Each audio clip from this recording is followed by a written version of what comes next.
Halo teman-teman semua, apa kabar? Kembali lagi di channel YouTube aku, Filza Amalia. Di video kali ini aku bakal ngebahas tentang corona. Jadi aku bakal ngebahas tentang pengalaman aku selama isolasi di rumah sakit ketika aku terinfeksi corona. Jadi aku pada tanggal 27 September lalu, aku dan umiku terinfeksi corona dan aku dirawat selama 10 hari di rumah sakit dan umiku dirawat selama 23 hari di rumah sakit. Jadi video ini adalah pengalaman kami mulai dari kami terinfeksi corona hingga akhirnya kami berdua alhamdulillah sembuh. Jadi video ini semuanya berdasarkan pengalaman. Mungkin pengalaman teman-teman berbeda, tapi ini hanya dimaksudkan untuk sharing ketika teman-teman mungkin ada yang membutuhkan informasi tentang hal ini. Jadi kita langsung aja mulai ke pertanyaan pertama, yaitu aku pakai catatan ya karena ini lumayan banyak yang bakal aku sampaikan dan bakal panjang juga. Pertanyaan teman-teman yang pertama yaitu di mana kena, terus kok bisa dan dari siapa kenanya. Jadi ini pertanyaan yang sebenarnya sulit aku jawab karena di mana kena. Jadi mungkin ceritanya aku itu tanggal 7 September lalu aku baru pulang dari Turki. Kemudian aku stay 3 hari di Jakarta dan lanjut perjalanan ke Padang. Jadi kalau ditanya di mana kena, sebenarnya aku nggak tahu di mana kena pastinya. Apakah aku yang membawa virus itu atau misalnya aku dapat dari orang lain, aku juga nggak tahu. Jadi yang kena itu adalah aku dan umiku. Kita itu awalnya ngerasakan gejala yang berbeda. Jadi gejala yang aku alami itu adalah aku ngerasa gejala ringan yaitu demam, terus aku ngerasa flu dan batuk ringan. Jadi batuknya itu bukan batuk berdahak, hanya batuk kering. Kemudian itu pada tanggal 19 September. Jadi aku pulang, aku nyampe di Padang itu tanggal 10 September dan aku mulai merasakan gejala pertama yaitu 19 September. Jadi selama aku di Padang, aku itu rencananya bakal isolasi mandiri selama 14 hari. Tapi ketika di hari ke-9, aku mulai merasakan gejala. Selama itu aku nggak pernah kontak langsung dengan keluarga aku yang ada di rumah. Jadi aku nggak pernah duduk dekat mereka. Aku juga nggak pernah bersentuhan sama mereka secara langsung. Aku lebih banyak diam di kamar. Jadi makanan waktu itu semuanya diantar oleh adik aku selama aku isolasi awal ketika aku pulang dari luar negeri. Jadi ini aku awalnya belum kena corona ya. Lalu pada tanggal 22 September pada hari Selasa, aku mulai merasakan gejala yaitu hilang menciuman. Dan waktu itu aku mulai cemas karena biasanya gejala hilang menciuman ini adalah gejala orang kena corona. Jadi ketika hari Sabtunya itu aku masih gejala batuk, flu biasa. Dan ketika hari Selasanya tanggal 22 aku mulai merasakan hilang penciuman. Dan Umi pada tanggal 21 September hari Senin, Umi mulai merasa pusing dan Selasanya juga Umi mulai hilang penciuman. Akhirnya karena kita berdua merasakan gejala seperti itu dan kita juga searching di internet, kita dapat informasi bahwa itu adalah gejala umum corona, yaitu hilang penciuman. Akhirnya kita mutusin pada tanggal 23 September kita berdua melakukan swab test. Jadi ketika itu kita melakukan swab test di puskesmas, kita ngelakuin di puskesmas dekat rumah kita, di puskesmas Ambacang. Kemudian hasilnya itu keluar katanya 2-7 hari atau ada yang bilang 2-5 hari. Jadi Umi dapat hasilnya tanggal 25, yaitu 2 hari setelah tes bahwa hasilnya positif. Dan aku dapat hasilnya yaitu tanggal 27 September bahwa aku juga positif. Jadi hasilnya kita itu keluarnya bukan di waktu yang bersamaan walaupun kita waktu itu tesnya di waktu bersamaan. Terus teman-teman juga pada nanya kenapa kita berdua bisa inisiatif buat melakukan swab. Karena seperti yang aku bilang tadi, kita udah mulai merasakan gejala ringan dan kita juga searching di internet, dan aku rasa solusi terbaiknya saat itu yaitu swab karena aku takut menularkan penyakit ini. Kalau memang aku positif ya, aku takut menularkan penyakit ini ke orang tuaku, yang satu lagi abiku, dan juga adik-adikku. Jadi aku punya 2 adik, aku takut menularkan ke mereka. Karena adikku yang paling kecil juga ada penyakit asma, Abi juga ada penyakit jantung, jadi aku takut kalau memang aku positif dan aku nggak tes, aku takut menularkan ke mereka. Jadi akhirnya aku dan Umi memutuskan untuk swab.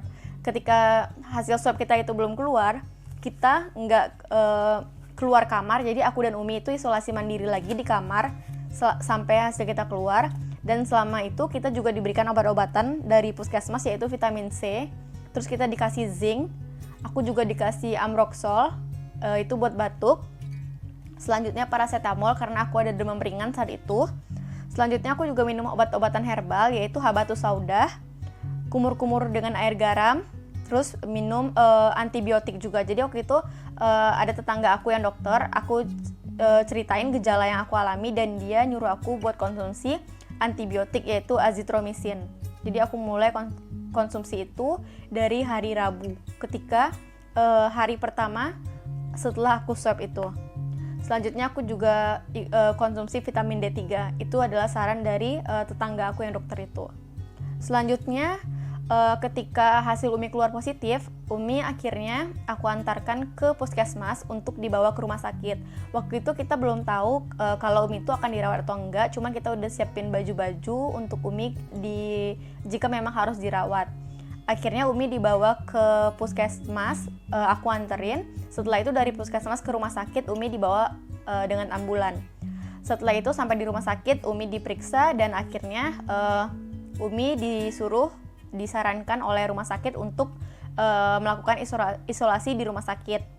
Setelah itu 2 hari kemudian, hari Minggunya, hasil aku juga dikabarkan oleh puskesmas bahwa aku positif. Jadi mereka nelpon ke aku dan bilang bahwa aku positif juga. Gimana reaksi aku saat itu? Yaitu aku tenang karena Umi aku sebelumnya udah positif. Jadi aku juga udah feeling kalau aku itu juga positif, karena sampai saat itu penciuman aku tetap masih belum kembali dan aku selalu ngerasa lemes gitu. Jadi ketika aku dapat kabar aku positif, aku tenang dan aku nggak banyak aku nggak cemas, karena ketika kita cemas itu maka daya tahan tubuh kita akan menurun dan itu bakal bikin kita makin sakit. Selanjutnya apa langkah selanjutnya? Apakah aku tuh harus isolasi mandiri atau aku harus isolasi di rumah sakit? Aku juga bertanya pertanyaan itu kepada puskesmas ketika mereka nelpon aku. Mereka bilang mereka bakal bawa aku ke rumah sakit untuk melakukan pemeriksaan. Jadi waktu itu aku nggak diantar ke puskesmas karena Abi dan adik-adik hasilnya belum keluar waktu itu. Jadi mereka ketika Umi positif hari Jumat, mereka hari Sabtu maksudnya Abi dan adik-adik juga melakukan swab test. Karena mereka mereka ada kontak langsung dengan Umi, karena Abi dan adik-adik tidur sekamar dengan Umi gitu. Jadi mereka juga melakukan swab test dan akhirnya aku memutuskan untuk bilang ke pihak puskesmas bahwa aku ingin dijemput saja. Jadi aku nggak diantar ke sana. Aku dijemput sore itu naik ambulans oleh pihak puskesmas dan dibawa ke rumah sakit Unan. Ketika aku sampai di rumah sakit, itu aku langsung disuruh buat masuk ke ruangan isolasi di lantai dasar. Kemudian mereka mengambil sampel darah, kemudian ronsen paru-paru.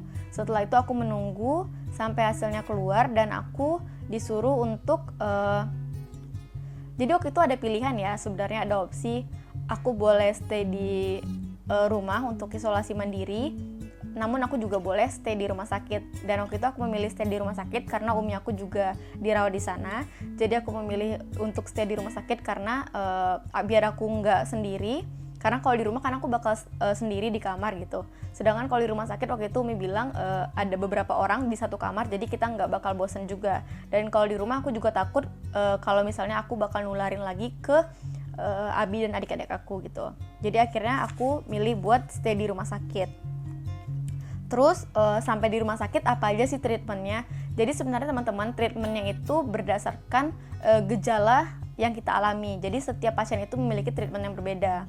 Kalau aku treatmentnya karena aku nggak ada gejala berat ya, jadi aku cuman tiap pagi aku itu dilakukan pengecekan tensi, terus pengecekan saturasi oksigen. Jadi itu aja treatment yang dilakukan di rumah sakit buat aku. Tapi kalau buat orang lain yang ketika mereka memiliki gejala sesak nafas, mereka bakal diberi bantuan oksigen, kemudian ada yang diberi infus, ada yang jadi itu macam-macam lah, ada yang dimasukin makanan yang melalui infus juga. Tapi karena aku kondisinya normal dan terlihat sehat, jadi aku cuman pengecekan yang 2 tadi. Itu bisa 3 sampai 4 kali satu hari gitu pengecekannya. Selanjutnya, teman-teman juga bertanya mengenai obat-obat apa saja yang aku konsumsi dan obat-obat apa saja yang diberikan selama aku menjalani perawatan di rumah sakit. Jadi obat-obatnya itu aku catat ya, ini lumayan banyak, ini catatannya 1 halaman. Jadi yang pertama itu adalah vitamin C 250 mg itu kali 6 tablet satu hari. Jadi pagi 2, siang 2, malam 2, totalnya yaitu 1500 mg satu hari. Selanjutnya ada vitamin D3 1 kali satu hari, ada zinc 2 kali satu hari. Kemudian ada azitromisin. Jadi azitromisin ini seperti yang aku bilang tadi, aku udah mulai konsumsi dari aku di rumah karena tetangga aku yang dokter nyaranin buat minum itu. Ternyata ketika di rumah sakit mereka juga ngasih antibiotik yang sama. Jadi ini hanya dikonsumsi selama 5 hari di awal, dan karena aku udah mulai konsumsi dari hari Rabu, jadi itu berakhirnya yaitu Rabu, Kamis, Jumat, Sabtu, Minggu. Ketika aku masuk itu hari Minggu, itu adalah hari terakhir aku konsumsi antibiotik ini. Selanjutnya aku juga minum lansoprazol yang 30 mg itu 1 kali satu hari karena perut aku itu nggak kuat ketika minum vitamin C sebanyak itu. Aku selalu merasakan perut aku tuh perih banget, jadi aku dikasih lansoprazol biar nggak terlalu perih ketika minum vitamin C tadi. Selanjutnya aku juga minum acetylcysteine. Itu adalah obat batuk dan obat pengencer dahak juga. Walaupun aku nggak ada dahak, tapi batuk aku cukup parah saat itu, jadi aku dikasih ini. Itu minumnya 2 kali satu hari. Dan obat-obat tradisional atau herbal yang aku minum yaitu habatus sauda, minyak ikan. Terus aku selalu kumur-kumur pakai air garam. Aku tetap lanjutin ini. Terus aku minum madu, coconut oil, dan juga air kelapa serta jeruk nipis. Ini beda-beda ya. Setiap orang mereka meyakini obat herbal itu berbeda-beda, jadi mereka minum sesuai dengan apa yang mereka percayai, karena ini sebenarnya adalah obat tambahan ya. Buat yang nanya kenapa bisa sembuh dengan obat-obatan ini, sebenarnya corona ini sampai saat ini belum ditemukan obat-obatnya. Cuman karena ini adalah obat yang penyakit yang menyerang imun, jadi obat-obatnya itu diberikan agar imun kita itu kembali kuat dan kita berhasil menyerang virus ini kembali, agar virus ini bisa mati atau pergi dari tubuh kita seperti itu. Jadi sebenarnya obat-obat atau vitamin yang diberikan ini adalah tujuannya biar imun kita naik. Sebenarnya dari yang aku sebutkan tadi itu kebanyakan adalah vitamin, bukan obat. Obatnya itu cuman obat batuk tadi aku. Terus kalau misalnya kita ada demam dikasih obat demam, seperti itu ya. Itu yang aku rasakan dan pengalaman aku selama di rumah sakit. Selanjutnya aku bakal membahas mengenai makanan apa aja yang dikasih ketika aku di rumah sakit. Ada nggak sih pantangan atau makanan yang nggak boleh kita makan selama kita sakit corona ini. Jadi makannya itu aku dikasih 3 kali sehari nasi, lauknya beda-beda, ada ayam, ikan, daging, dan udang. Terus ada sayurnya juga beda-beda, dan aku dikasih 1 kali sehari susu, kemudian 1 kali sehari jus, 2 kali sehari snacknya itu bisa berupa buah atau snack lain, bisa tahu atau agar-agar atau jelly. Jadi itu beda-beda, selalu ganti setiap hari. Terus dikasih buahnya itu ada tambahannya ya, ada pisang atau pepaya. Terus di situ kita juga bisa makan atau mesen makanan dari luar, apapun yang kita mau nanti dititipkan di bawah dan kita bisa makan makanan itu. Kalau pantangannya tergantung, kalau misalnya kita batuk ya kita nggak boleh banyak makan makanan berminyak juga, terus nggak boleh minuman dingin gitu ya. Tapi kalau Umi makanannya beda dari makanan aku, karena waktu Umi masuk tensi Umi tinggi banget dan mereka akhirnya ngasih makanan buat ngurangi tensinya, yaitu makanan yang nggak ada garam sama sekali. Jadi makanan Umi itu kayak makanan orang sakit, sedangkan makanan aku selama aku dirawat yaitu makanan normal. Jadi makanan enak-enak dan bisa dimakan semuanya gitu. Dan aku juga selalu mesen makanan dari luar, jadi aku bisa bebas makan apapun yang aku mau. Jadi ketika kita sakit corona ini kita harus banyak makan agar imun kita kembali lagi gitu loh. Selanjutnya aku bakal ngebahas mengenai fasilitas apa aja yang aku dapetin selama aku dirawat di rumah sakit. Jadi fasilitasnya itu yaitu laundry, jadi kita bisa laundry baju kita bebas, mau terserah mau berapa banyak yang mau di laundry itu terserah. Jadi kita ngasihnya pagi dan sorenya selesai. Kemudian satu kamar itu kita 6 orang, ada kamar mandi di dalamnya. Kemudian ada air mineral dan masker yang gratis, itu bebas kita mau ngambil berapa banyak, secukupnya ya, sesuai kebutuhan kita. Selanjutnya ada konsultasi dokter, itu setiap hari bisa 1-2 kali. Dan juga kalau misalnya kita perlu, kita juga bisa konsultasi dengan psikolog. Jadi ada beberapa orang merasa benar-benar mental down ketika mereka kena corona ini, mereka juga bisa konsultasi dengan psikolog. Jadi itu adalah fasilitas yang diberikan dari Rumah Sakit Unan ini kepada pasiennya. Selanjutnya, apa aja kegiatan aku selama di rumah sakit? Sebenarnya kegiatan aku selama di rumah sakit itu nggak banyak. Kebanyakan aku adalah istirahat. Karena tujuan aku memilih isolasi di rumah sakit, salah satunya juga biar aku bisa lebih banyak istirahat. Karena kalau di rumah pasti nanti aku bakal benar-benar bosen dan aku juga nggak tahu mau ngapain. Kalau di rumah sakit mungkin aku istirahat karena orang-orang semua pada sakit kan. Jadi kita kayak ya udah senasib dan seperjuangan gitu bareng orang-orang lain juga. Jadi kegiatan aku selama di rumah sakit yaitu tidur, itu paling banyak tidur. Terus aku sholat, ngaji, makan, olahraga. Terus aku ngobrol sama teman-teman sekamar dan juga membaca. Aku juga sering nonton. Jadi di rumah sakit tuh ada TV, jadi kita bisa nonton di sana gitu. Jadi kegiatannya nggak banyak. Yang penting apapun yang kita lakukan di sana adalah kegiatan yang bikin kita happy gitu. Terus berapa kali aku di swab selama aku sakit. Jadi selama aku sakit, aku itu di swab di rumah sakit sebanyak 3 kali. Jadi swabnya itu 3 kali, tapi dilakukan melalui hidung dan mulut. Jadi kalau dihitung itu adalah 6 kali ya.